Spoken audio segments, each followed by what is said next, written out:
doctor. He's a congressman. He's called the law a, quote, destroyer.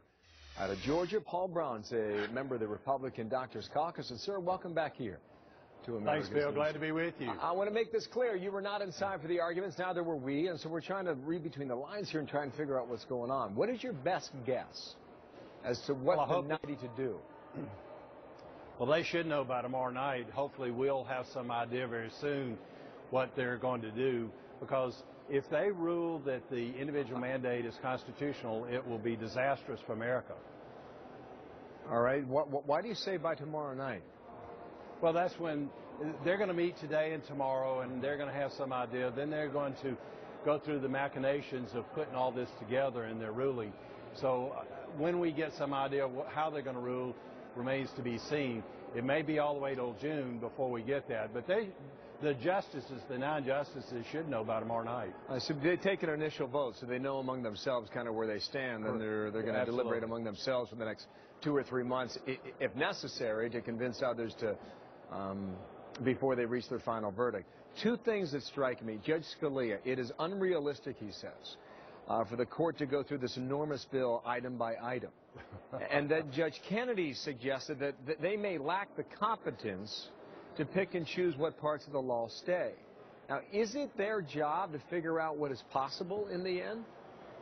Absolutely not. They should find that it's not severable for the simple reason that Nancy Pelosi took the severability clause out of the bill. So the Democrats meant for the individual mandate not to be severable. In other words, they had a philosophy that all of it had to stand or none of it should stand. So hopefully the justices will rule that way.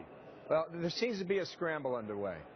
And whether it's small business or whether it's the insurance companies or whether it's the politicians, everybody's trying to react to figure out how they deal with the consequences. Whatever the consequences are. And you know what I think that gives you a sense of how far-reaching this law is.